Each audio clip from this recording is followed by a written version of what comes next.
Exclamation, everybody. Welcome to my thoughts on Indiana Jones and the Great Circle. Just rolling credits on it right now, and my friends, this is a fantastic game. It is so good. Such a good game. There's a lot to like about it. If you're at all an Indiana Jones fan, this is a must for you. If you're not an Indiana Jones fan, you might still find quite a bit here that you enjoy. It's definitely, when I first heard of it and saw it was like a first person perspective game, and it's being done by Machine Games, which has had some good hits along the way, with the Wolfenstein reboot and stuff like that. I was kind of curious as to how they were going to pull this off, because this is not a run and gun shooter.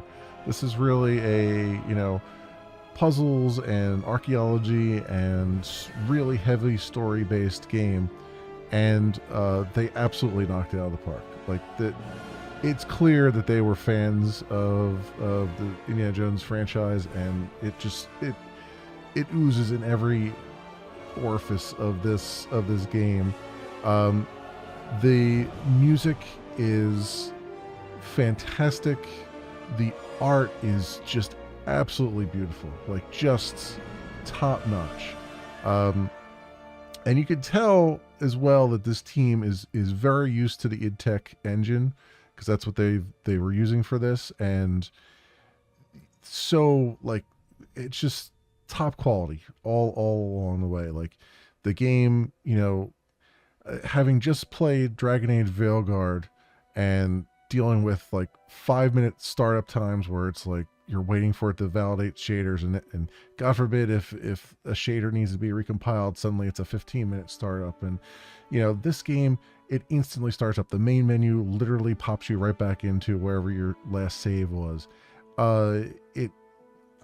It runs beautifully. I haven't had any problems at all with it. No audio problems, no audio skips, nothing. This is a modern game done by actually experienced people, and not just some intern bait, as it were.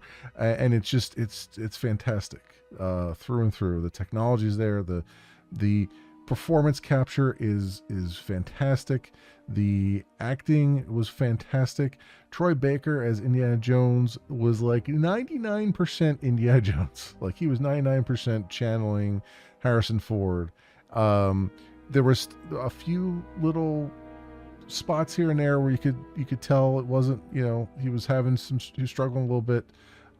Some of the particularly, it really comes down to the booming voice of Harrison Ford. If you stand in a large room and you speak, and the echo of your voice comes back to you, it always has that sort of bass line to it. That's the only thing really that was kind of missing from Troy Baker's performance, was that sort of bass line that, as you're trying to emote and you're trying to kick up the drama and stuff in your voice, he just kind of missed that little bit of bass line, but everything else was just spot on. It was very easy throughout this game to just suspend your disbelief and just have everything just work really well. It was it has some gameplay conceits. The camera mechanic, even though it is completely out of left field for the time period, it would not work the way it is. It's a gameplay conceit, and it actually honestly worked really well, because it was a way for the game to acknowledge that, hey, you just took a picture of something and now we'll translate this. And it was just kind of a way to sort of tie that in with an existing engine kind of thing. So I'll forgive that part. I mean, the moment-to-moment gameplay was fantastic. There's some side stuff. What I really found interesting here is a lot of the side quests were very heavily tied into the main story. You didn't have to run them, But if you did, you got more information about the main story. Like it was very well tied in. There was obviously there was some collection stuff you had to do too if you wanted to do it. And those were fine. The puzzles were for the most part great. Um, I did have some problems towards the end of the game with navigation in general. The last map, like the Sukhothai map, um, I really struggled with navigating that. There were moments where, up to that point, I didn't really have any problems like trying to get around and figure out where the developers wanted me to go next. That one was really tough, and by that I mean not only navigating the waterways, but also the individual areas where you're trying to go through, these ancient ruins and stuff. It was a lot harder for me to figure out to see what I needed to do and where I needed to go in there, as compared to the rest of the game. And let me just say, like, the architecture and the art and all that stuff, like the very first level, you're in the Vatican, and the dichotomy of the outside, relatively standard, almost somewhat bland exteriors, and then you walk inside and it's this beautiful marble floors and columns and frescoes and all that stuff. It looked real and it looked consistent throughout. It was very, very good. The few negatives, the traversal of the levels was painful at times. They did have like a fast travel, but you had to go to signposts to fast travel, and they tried to spread them out. They tried to put quite a bunch around there, but there was still a lot of just raw traversal you had to do just to get to the signposts to then get to where you wanted to go. What made the traversal even more painful is that there was no way in the game to highlight multiple collectibles at the same time. Every class of collectible was a separate item in the journal, and so there might be 5 different categories of collectibles in or objectives even in one particular area, but you can't highlight all of them at the same time. And so you end up sometimes leaving an area only to have to come right back there again to do the next thing. And that was a little, and getting into those areas was a little bit annoying at times, particularly the first level where you had to do a lot of climbing and a lot of other things because there's only one path to a certain area. And it wasn't necessarily, even though you could fast travel to a general area, you still had to jump through a lot of hoops just to get to a particular area to do a quest or whatever, or to collect something. So that did get a little bit ponderous there. I feel like, they could have made it so that you could highlight multiple categories at once and just say, like, here's everything in this general area. Let me just see all of it. It could be optional. Just let me see all the things so I can get everything while I'm here and I don't have to constantly backtrack to do it. But it was generally, the levels were linear, but they were open world within that linearity. So, like, even though there were some times where there was only like one way to get to a particular area, that mostly went away when it came to after the first level. After that, when we get to Giza and stuff, it starts to really open up a little bit more. There's still some single path traversal areas, but for the most part it didn't hurt the game really that much. It's kind of very much a nitpick.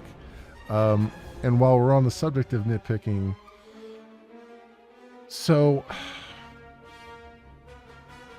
if you don't like reading subtitles, you're going to really hate this, because a lot of the main story is conveyed in subtitles because they have the main characters speaking in whatever language is appropriate for the area that they're in or for the person that they're talking to.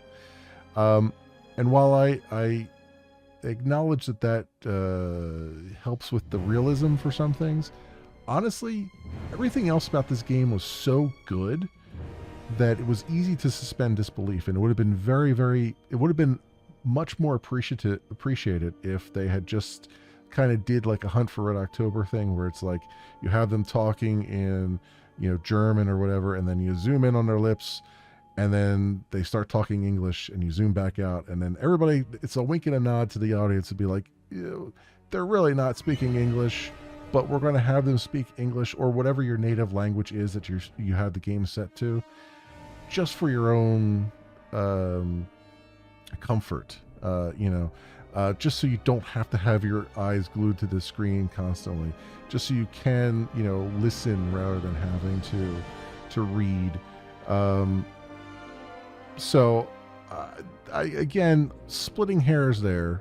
I don't hold it as a negative to the game, but it is something that if you really don't like reading subtitles, this will drive you absolutely insane. And what's even crazier about that is that at the very end of the game, the big bads and all that stuff start just talking English, right? They just dropped all the pretense of talking German and whatnot.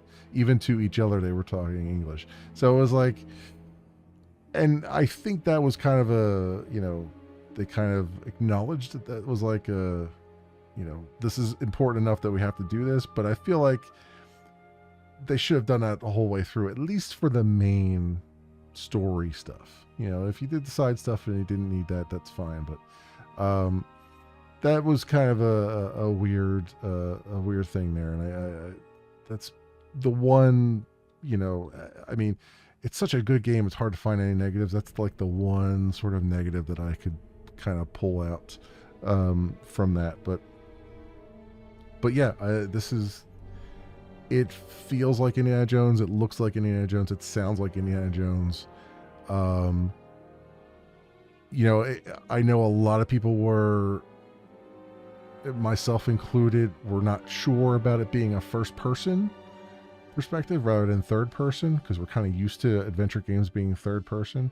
It absolutely works. It absolutely works 100% through. It's just fine. It is just fine, and they do a good job with it. They do a very, very good job with it. All the way through, I've enjoyed this game. And I would absolutely, I know that there's this whole big thing with people where it's like, oh, if it's, it's $60, do you get 60 hours of gameplay? Like, no, you get maybe 15 to 20. And honestly, I get it. I get that, games cost a lot of money and you really, really want to make sure that you're getting all, the hours per dollar that you can get in. But do yourself a favor and treat yourself once in a while. This is definitely a game that if you have any kind of inkling towards this genre or towards the, Indiana Jones franchise or anything like that, you owe it to yourself to experience this. Even if you bounce off of it after 2 hours. I believe, even if I'm not mistaken, it's on Game Pass too, so you might be able to even do that if you can. But it's absolutely something to be experienced, and it's fantastic all the way through. All the way through. I actually enjoy it more that it's like a pretty compact game. Like so many games now are 80 hours, 90 hours, 100 hours, and it's just like, I'm old. I don't have that kind of time. I want something that is well produced, well done, gets to the point, and knows exactly what it wants to do, and shoves off when it's done. And this game does all of that, ticks all those boxes. So absolutely would recommend it to anyone who has any inkling of wanting to play it. Absolutely go do it. So that is my thoughts. So thank you so much for watching, and I'll see you in the next video.